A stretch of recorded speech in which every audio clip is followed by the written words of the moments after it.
Welcome back to Offin River Forum. Once again, my name is Bernard Eshibanti in Atlanta, Georgia.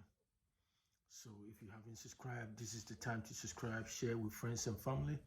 Let them know much about this forum. Let them know how informative this forum is. We talk about a range of issues, covering geopolitical issue, economic, social, cultural. Sometimes I talk about romantic relationship. I talk about a lot of issues. You may not like this particular discussion or this video, but trust me, there may be some of them out there. If you go through, you check it out. There may be some of them out there that you may like, so you won't be disappointed when you come to this forum. Once again, it's Offin River Forum, and my name is Bernard Shibontin in Atlanta, Georgia. Please subscribe, share with friends and family, and talk about it. We have profound issues of national and international regional importance that we have to offer our listeners and viewers.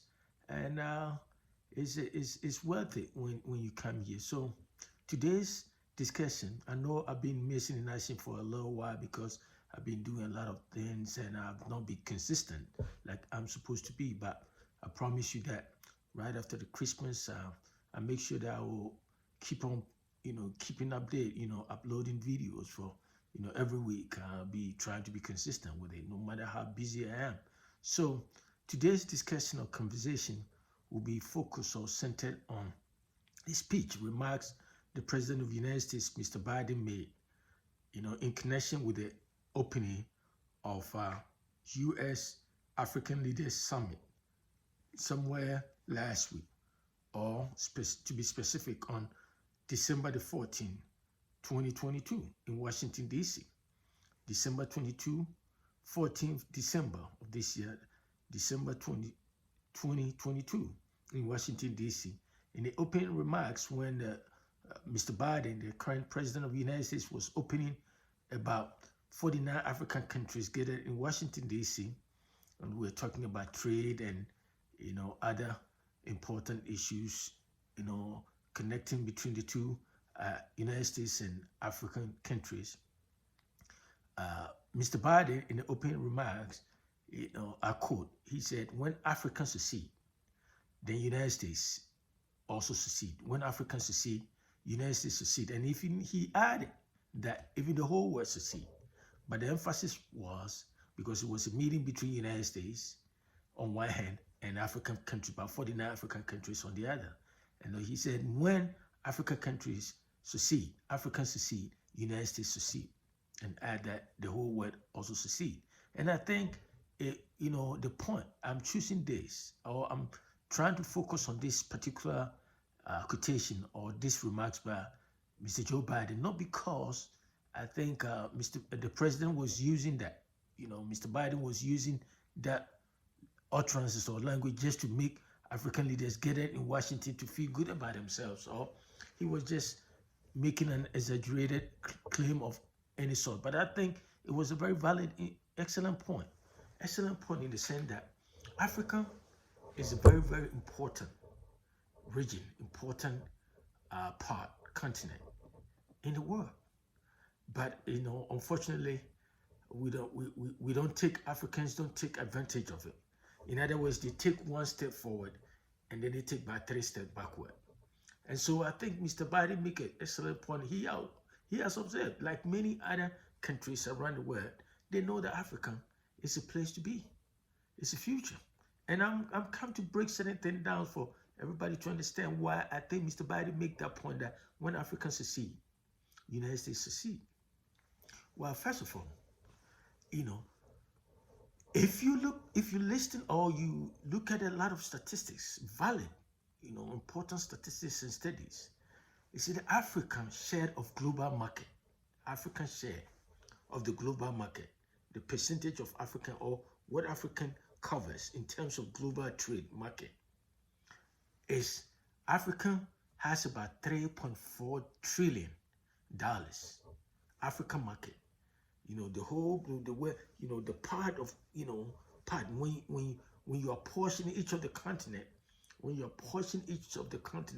the part Africa in terms of trading, commerce, between other countries.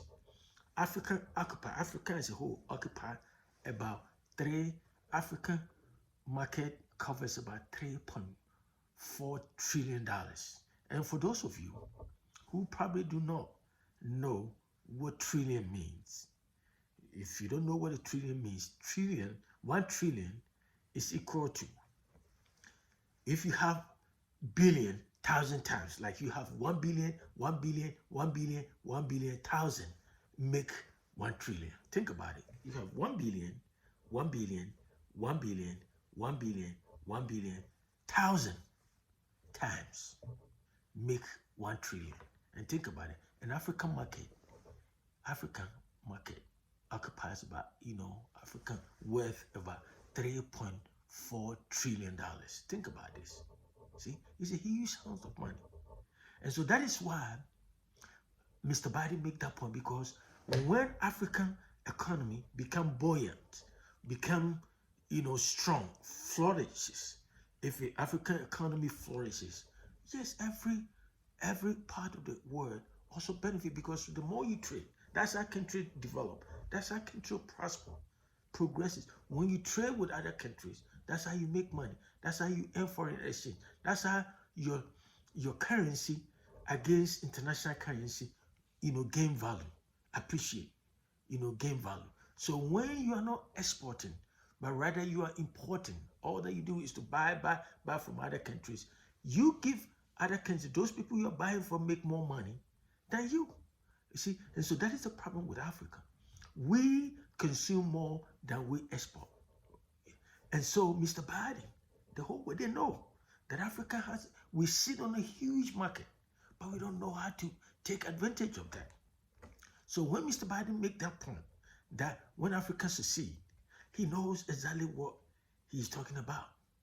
That for now, for the past 2 or 3, 4 years, United States has not given priority to Africa in terms of trade and other commercial activities. And in other words, now they have realized that they have ceded African market to China. So everywhere you look in Africa, China is all over the place.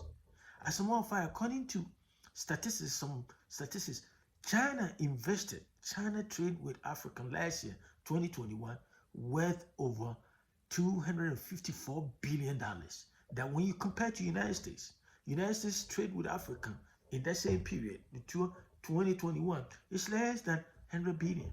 China invested $254 billion. That's a huge. You think China, they're crazy? They don't know why they're spending that huge sum, investing that huge sum of money in Africa, because they know that is where the future is. Because according to, again, a lot of statistics also say that Africa has the youngest population. As a matter of fact, every month or year, Africa produces more than 1 million people who turn out to be 18 years. So Africa has the youngest population. If we are 18, so if Africa has the youngest population, that means Africans, it's a future. See, it's growing. They have a growing population. And in the population, now the population is 1.3 billion. And out of the 1.3 billion, African market share, global market share, is $3.4 billion. That's a lot of money. Like I said, 1 trillion equals to what? Million. Or you have billion, 1,000 times make 1 trillion. Think about it.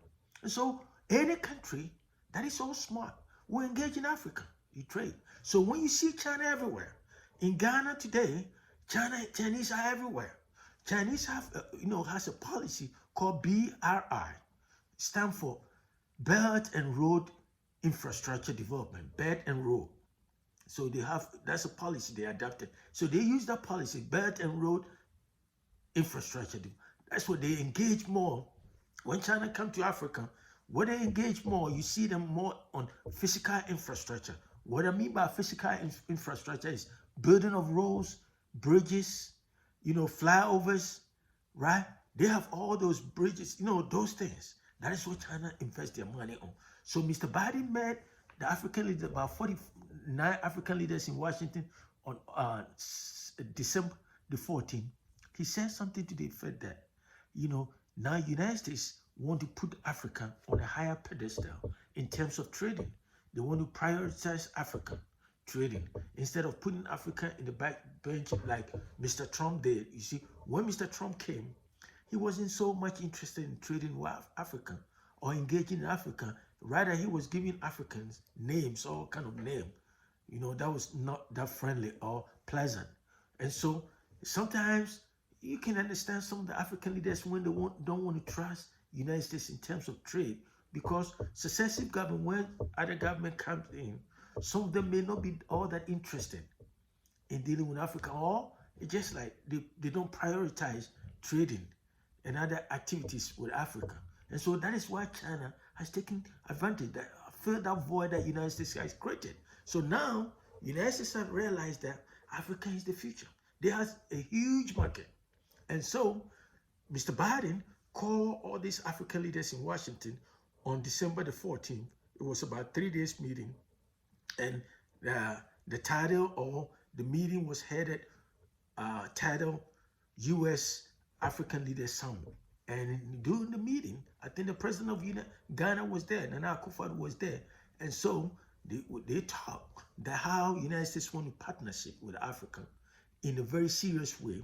And United States, specifically, the president specifically mentioned that the United States want to invest in digital economy and clean energy, which is the way to go now, because the world is now shifting. The world is now driven by information technology, and whoever had, have that edge, take the. And so it's a very important point that the United States want to work with Africa in terms of investing in digital technology, information technology system, and all kind of stuff, and clean energy. Because if you look at China, for example, China predominantly, rely on fossil fuel, non-renewable energy, which is coal, petroleum, gasoline, that kind of stuff.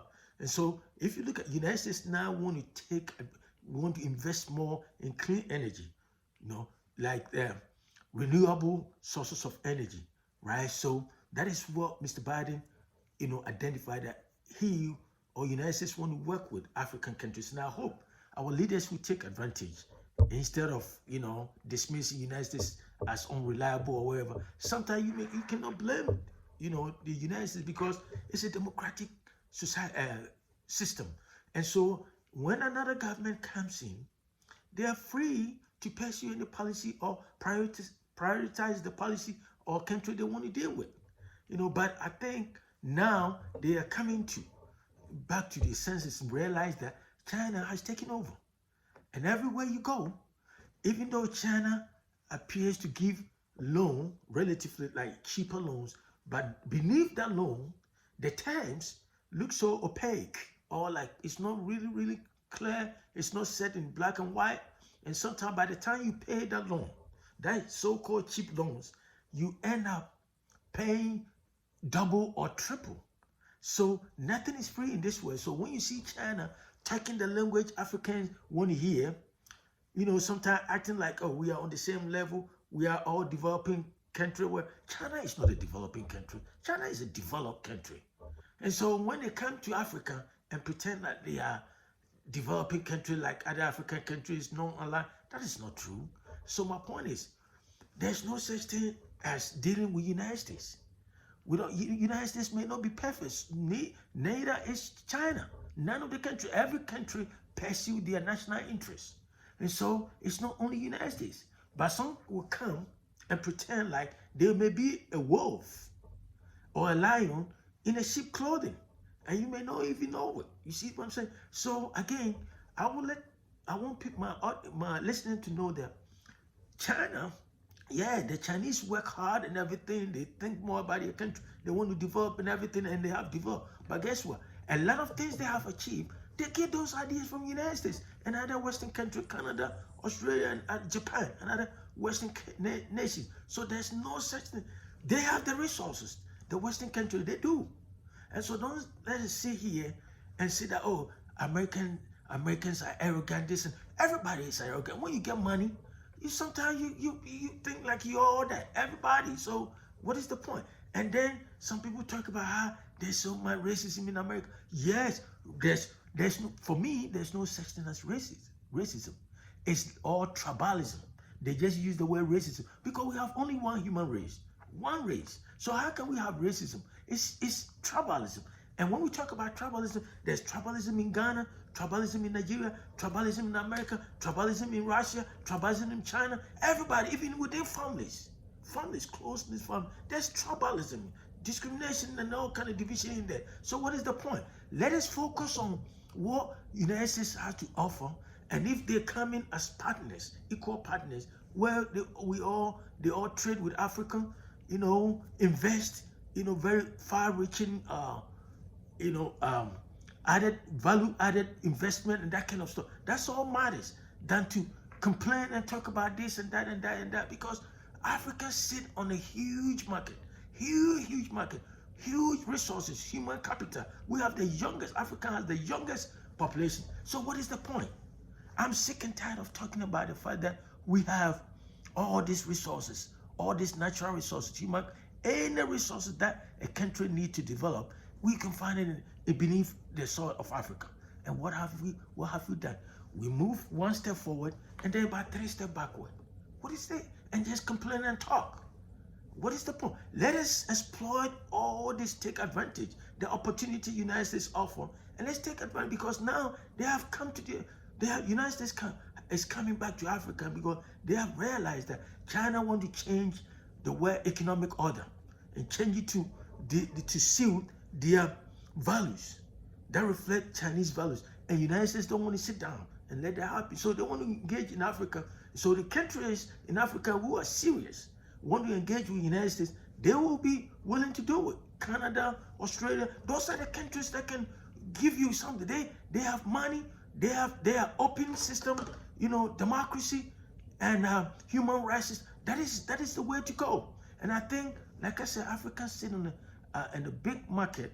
And Mr. Biden said when he made that point that when Africans succeed, the United States want to invest heavily in Africa in digital economy, which is like computer information system, all this technology, computer related technology and that kind of stuff, and clean energy, where a lot of cars will be run on electric and that kind of stuff. So we can move away from non-renewable source of energy to renewable type of energy, which is good for the environment, for clean air and everything.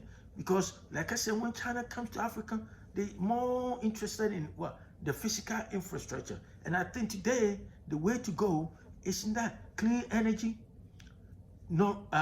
renewable source of energy, and that kind of stuff. That is the way to go. So I think that's a good point. And I know United States will follow through with it, and it won't be like donor to just donate, give me money. It's equal partnership, and they will come and then explore all the areas that need to be developed or work hand in hand, and then we start from there. That is the way to go, because if you look at Qatar and Abu Dhabi and all these places, Dubai, which countries help them develop so much? It's the Western countries. If you go to Dubai and I can look at their lifestyle, it's more Western lifestyle. Even if you go to Saudi Arabia, where they're more conservative, they're all, United States has a base in Saudi Arabia. It's all Dubai and all kind of stuff. They do have it. And so that is the way to go. So let us stop complaining and stop mistrusting the American, this American. Nobody's perfect. We are not perfect. Ghanaians are not perfect. Nigerians are not, Africans are not perfect. Nobody's perfect. Let us negotiate. Let us work hand in hand and find a way to develop this huge potential, huge resource-filled, rich country, instead of sitting there complaining all the time. So that's all I have for you. So again, this is Ophir River Forum, and my name is Bernard Eshibontin. And like I said, Mr. Biden said, when Africans succeed, United States succeed, and the whole world succeed. Is it true or not? Let's, you have my comment, you can comment, and let's have a conversation right here. Africans succeed, United States succeed, the whole world succeed. You send your comment, and we can talk about it. That's the debate I want us to talk about. So I'll talk to you another time. This is Bernard Eshibontin, and have a good day.